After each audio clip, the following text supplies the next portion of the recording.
nama aku Rofiatul Lutfi. Aku Meisha Desya Putri. Labas, perkenalkan nama saya Dimas Arif Alamsyah. Saya Rangga Hardin Praja.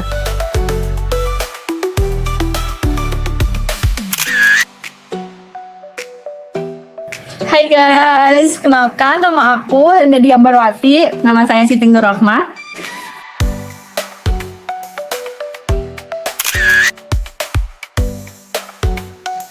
Oke guys, perkenalkan nama kita berdua nih ya. Dan nama saya adalah Muhammad Maulana Yusuf. Dan ini teman saya. Dan saya Nurul Yakin Ramadansyah. Oke, kita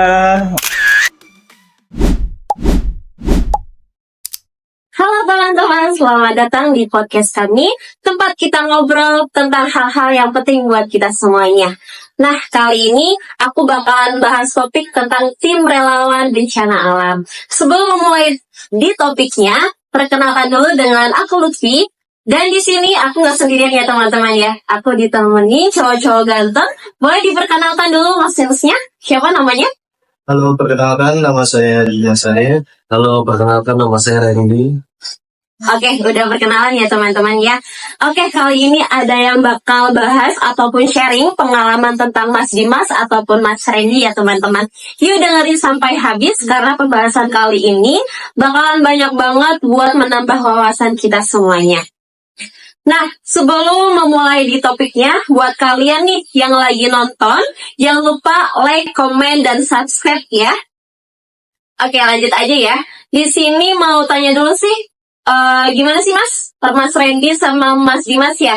Kalian semua udah pernah terjun di tim relawan di sekitaran masyarakat belum sih kira-kira?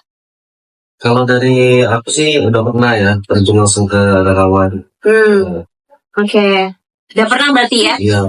Oke. Mungkin langsung lanjut ke pertanyaannya aja nih. Kira-kira bagaimana sih mempersiapkan diri secara mental dan fisik nih sebelum terjun ke lokasi bencana tersebut? Untuk mental dan fisik yang pertama-tama kita sebelum terjun ke lapangan itu kita didiksar dulu. Didiksar selama 1 minggu atau 2 minggu dari pihak kampus. Karena itu kan nggak dianggap remeh ya. Soalnya itu bencana alam yang melibatkan semua orang. Kalau misalnya kita sendiri jadi tim besar merepotkan orang, sama kita nggak usah dulu lapangan. Paling soalnya sih saya kalian dapat tambahan untuk misalnya. Kalau dari saya sih ya persiapannya dari segi fisik dan juga mental persiapan ya. Karena kan kita bencana alam gak ada yang tahu kan. Panggilan tiba-tiba. Iya, betul. Iya, betul ya Mas. Tiba-tiba kayak gitu. Jadi kita harus siap dan sigap sih sebenarnya. Oke, berarti kayak ada tahap-tahapannya tertentu ya, prosedur-prosedurnya ada ya. Oke, lanjut ke pertanyaan yang kedua ya guys ya. Buat Mas Randy sama Mas Dimas nih, sejauh ini di mana aja sih Mas kira-kira lokasi yang udah pernah diterjunin oleh Mas Dimas sama Mas Randy sendiri? Kalau dari kita itu paling waktu itu pernah yang kejadian gempa di Bogor yang di Cianjur itu. Yang lagi final-finalnya. Oke, tahu. Sama waktu itu yang bulan Oktober kemarin ada pesawat jatuh ya di daerah Gorontalo. Jadi kita ke sana langsung ke lokasi, langsung evakuasi korban tersebut sih. Itu kalau misalkan di langsung terjun kayak gitu tuh, dia langsung dari timnya itu sendiri atau Masnya? Jadi untuk dari itu sih kita diminta untuk tim besar. Oh, dari tim SAR-nya gitu ya? Tim besar itu kekurangan orang. Jadi siapa nih yang bisa membantu? Tim SAR sendiri dalam dan akhirnya tim SAR itu memanggil tim relawan itu ya ada kita juga di situ gitu. Oke, tadi udah 2 pertanyaan ya teman-teman. Kita di sini mau lanjut ke 3 pertanyaan. Nah, untuk pertanyaannya sendiri, aku mau tanya nih sama Mas Dimas dan juga Mas Randy. Gimana sih Mas cara proses dan pelatihan bagi anggota tim relawan tersebut? Kan itu kan biasanya ada prosesnya, ada pelatihannya ya. Itu gimana sih Mas? Pertama-tama sih kita dipilih dari pihak kampus yang awal itu dari wali kelas.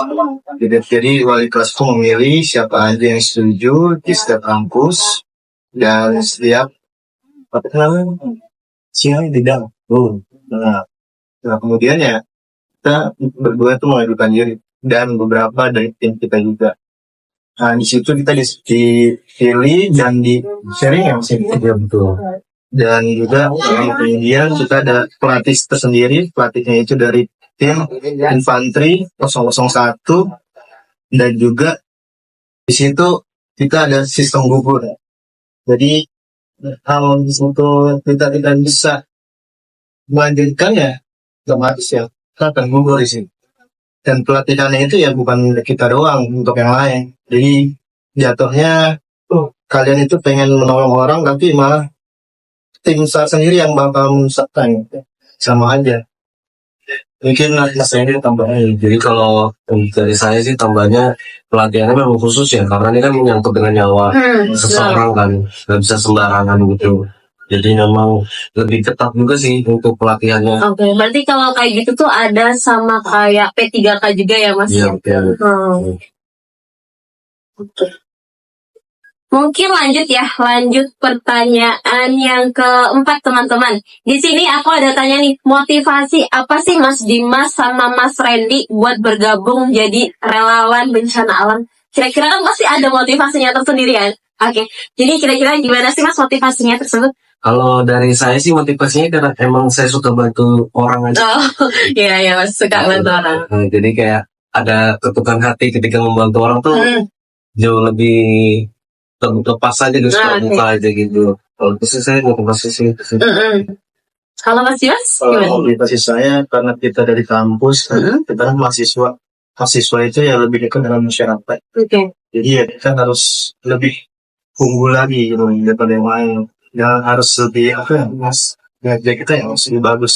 Betul. Iya betul. Apalagi kita kan ke masyarakat harus benar-benar ngerangkul gitu ya Mas ya. Kalau bukan dari kita siapa lagi? Iya betul banget. Oke, tadi itu udah buat pertanyaan-pertanyaannya Mas Randy sama Mas Dimas ya. Sekarang aku mau lanjut buat proses penanganan bencana alamnya itu seperti apa sih? Buat Mas Randy sama Mas Dimas, kira-kira gimana sih Mas langkah pertama yang kalian lakukan saat tiba di lokasi tersebut? Oke, untuk penanganan pertamanya itu biasanya kami observasi dulu ya. Observasi. Ya observasi dulu oke. kayak untuk safety first-nya itu korbannya ini lukanya kenapa dulu. Terus kita juga harus tahu apa yang harus disembuhin ya. Tangannya Harus ditanganin. Jadi nggak bisa sembarangan. Dan juga warga, walaupun warga di sana ramai, warga juga tidak diperkenankan untuk langsung ambil tindakan gitu. Harus sesuai dengan peraturan dan juga tim medis kayak gitu. Ada prosedurnya tersendiri ya Mas. Jadi nggak bisa sembarangan. dan kita juga udah dilengkapi sertifikat. Yang pertama juga harus kita tuh dilengkapi dengan P3K ya Mas ya. Oh P3K betul, oke. Dan harus lengkap semuanya kayak oksigen, peralatan-peralatan tandu, dan juga kita punya ambulan tersendiri. Iya betul.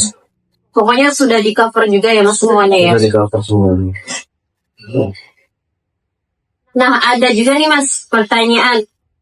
Paling sering nih yang paling sering yang dibutuhkan oleh tim korban itu biasanya apa sih Mas? Yang paling sering ya, yang kita sering temui itu seperti ini sih. Kayak sesak nafas, terus juga ada yang patah tulang, dan juga ya banyak sih. Pendarahan Itu dari Tergantung bencananya juga sih. Oh betul. Kalau yang paling sering dialami sama Mas Dimas ataupun Mas Randy itu kayak bencana seperti apa Mas? Kan karena kita tinggal di Jakarta ya, kita selalu banyak dapat itu, apalagi musim-musim hujan dulu ya. Paling banjir. Oh banjir. Iya sih karena kan emang sekarang musim hujan juga ya Mas. Apalagi di bulan-bulan kemarin tuh banjir banget kan banyak ya. Di Indonesia kan terkenal dengan musim hujan. Iya betul. Oke berarti kayak banjir ya yang sering ditangani ya. Oke lanjut. Ada pertanyaan juga buat Mas Dimas sama Mas Randy. Cara tim memastikan distribusi bantuan tepat sasarannya itu seperti apa? Distribusi tepat sasaran itu seperti apa? Distribusi. Jadi kita kan tim medis, kita dibagi menjadi beberapa kelompok. Kalau kita termasuk tim yang turun tangan langsung kepada korban, dan Sisanya tim kita 2 orang lagi itu untuk distribusinya. Oh, berarti ada perkelompoknya Ada. sendiri. Oke. Ada divisi. Oh. Kalau boleh tahu, Mas Dimas sama Mas Rendi itu divisinya apa, Mas, kalau di tim SAR-nya sendiri? Kita langsung relawan di bawah langsung SAR-nya sih langsung. Oh. Jadi kita memang callingan dari SAR, kita ikut SAR untuk langsung terjun ke lapangan gitu. Kalau untuk distribusi tadi itu setelah dapat informasi di mana-nya, baru nanti kita koordinasi dengan tim distribusi untuk menyiapkan obat dan juga peralatan untuk dibawakan ke tempat kejadian. Oh, gitu. Tapi kalau kitanya itu langsung ke lapangannya. Langsung terjunnya ya. Oke. Oke, ada pertanyaan lagi nih buat Mas Randy sama Mas Dimas ya. Jadi pertanyaannya, penting gak sih Mas buat simulasi bencana alam itu? Itu penting banget sih, wajib. Soalnya Wajib kan, banget ya? Definitif lah. Oh, Oke. Itu Soalnya caranya gimana, Mas?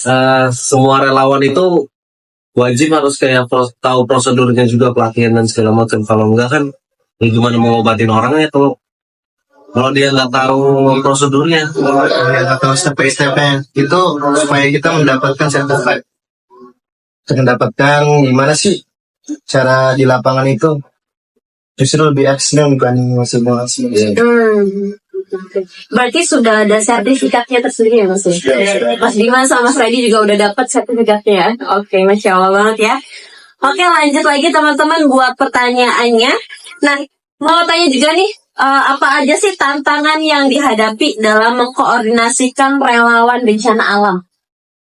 Tantangannya banyak ya Mas ya. Tantangan banyak. Kayak keluarga, teman sendiri.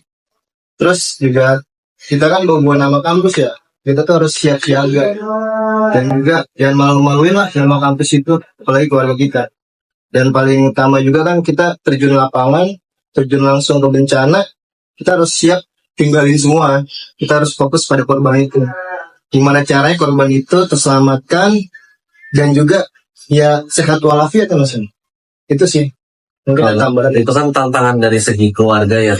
Kalau dari segi lainnya tantangan paling kayak cuaca sih. Oh, cuaca. Ya, pasti kan nggak tentu ya Mas ya cuaca tuh. Ada hujan, Iya, betul. ketika pas lagi longsor, itu kan sangat nggak menentu lah kalau tantangan sih kalau. Jadi memang kalau untuk badan itu harus fit sih tadi. Jadi sebelum kita terjun ke lapangan tuh memang sudah harus fit semuanya sih, mental gitu. Jadi kesannya udah nggak kaget kan. Ah iya, betul. Oke, lanjut buat pertanyaan berikutnya. Nah, ini ada pertanyaan, bagaimana cara mengurangi resiko bencana alam, Mas? Kira-kira bagaimana sih cara mengurangi resikonya itu? Oke, mengurangi resiko yang pertama ya, yang sering terjadi di daerah dataran tinggi biasanya kan longsor ya. Biasanya sih kita melakukan reboisasi, jadi penanaman hutan kembali gitu. Nah, tujuannya itu agar supaya tidak longsor. Itu adalah salah satu contoh untuk supaya tidak terjadinya Di bencana bencana gitu. alam. Kalau dari Mas Dimas, ada nggak kira-kira? Mungkin kalau ada sih sebenarnya sama kayak Mas Randy. Mungkin sama. Biasanya kan ada pembangunan kayak tol di tengah hutan. Nah itu biasanya di pinggir tolnya itu dibuat batu-batu supaya tidak longsor ke tengah jalan. Sama ini sih paling pertambangan liar itu sangat berbahaya itu. Soalnya dia pengikisan tanah. Semakin tanah digali, semakin juga rentan bahaya untuk longsor. Iya. Dan kasihan untuk warga sekitar. Oke, mungkin sampai di sini aja pembahasan kita kali ini. Dan di sini Lutfi mau mengucapkan terima kasih banyak buat Mas Dimas sama Mas Randy. Makasih banyak udah bisa meluangkan waktunya buat bisa menjadi narasumber di topik kali ini. Dan juga Lutfi mau terima kasih banyak buat teman-teman yang udah menonton dan sampai akhir ini ya. Oke, mungkin sampai di sini aja. Saya tutup. Dadah semuanya.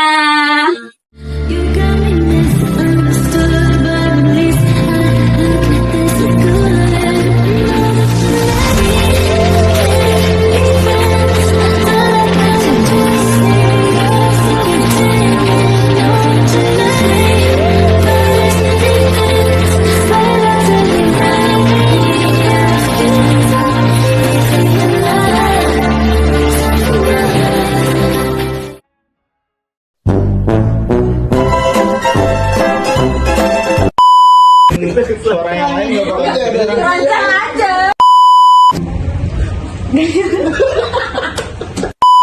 Sampai yang ngobrol tentang hal-hal yang penting buat kita semua. Ketika tiba pertama